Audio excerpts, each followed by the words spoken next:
Dear students, अब हम ये प्रयोग जो एक किरण के गुण हैं उत्तल दर्पण यानी कि कॉन्वेक्स मिरर के साथ भी करते हैं। तो पहला प्रयोग क्या था? अब हम कौन सा मिरर लेंगे?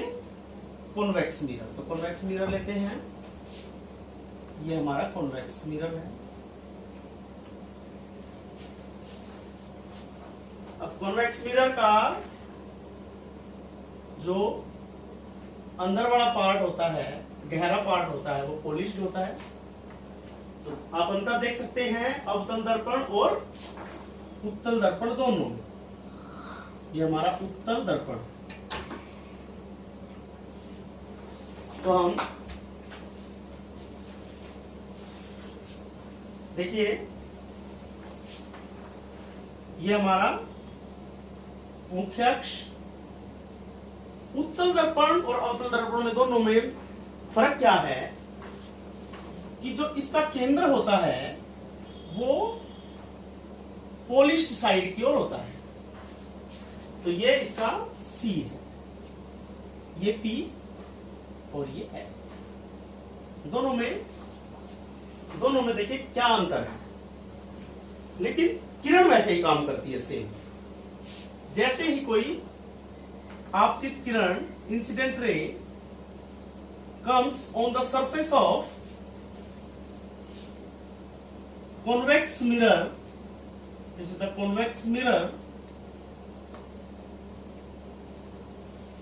then it will go through the focus, but the focus is not to the side of the ray, incident ray. Incident ray की तरफ नहीं है. It is the back side of convex mirror. So, what will the behavior of the ray? कैसा behavior होगा उसका? ये ऐसे गुजरेगी और कोई भी काम अगर दर्पण के पीछे होता है तो उसको हम डॉटेड लाइन में लेते हैं, दानेदार लाइन में लेते हैं। तो टकरा कर ये इसी दिशा में वापस आ जाती है।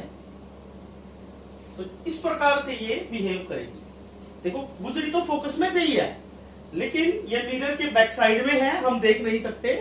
तो ये टकराकर इस दिशा में वापस चली जाएगी, फोकस की दिशा में आई हुई प्रतीत होगी।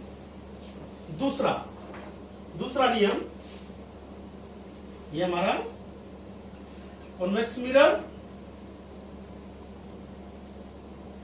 पॉलिश्ड सरफेस गहरी साइड में है।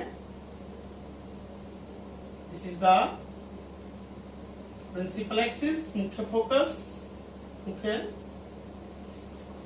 अक्ष। अब this is the C, this is the P and this is the F।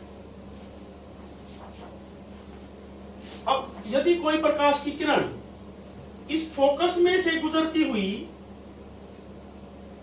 इस दर्पण के इस सतह से टकराती है, ये देखो फोकस में से गुजर रही है, ये फोकस में से गुजरती हुई इस दर्पण की सतह से टकराती है, तो ये प्रिंसिपल एक्सिस या मुख्य अक्ष के समांतर वापस आती है।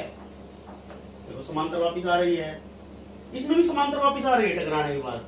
दोनों में अंतर क्या है कि इसके C जो है इसके सामने है, दर्पण के सामने, और इसका C और F दोनों दर्पण के पीछे है। इसलिए जो पीछे का काम है वो डॉटेड लाइन में हुआ है। तीसरा, जब कोई प्रकाश की किरण, आपतित किरण किसी भी उत्तल दर्पण के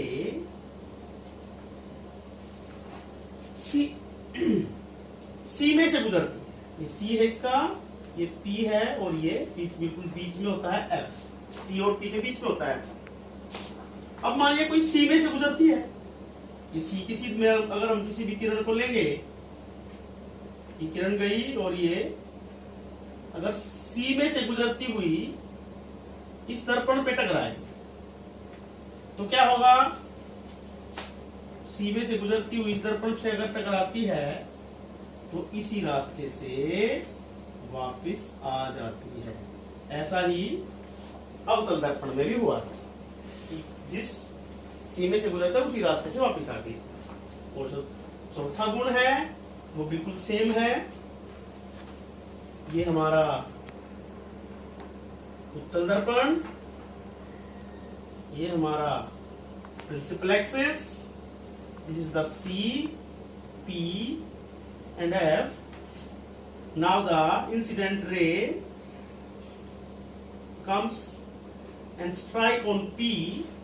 पोल पे अगर टकराती है तो जितना कोण उसने प्रिंसिपल एक्सिस के साथ बनाया है उतना ही कोण बनाकर, बिल्कुल सेम कोण बनाकर वापस आ जाती है।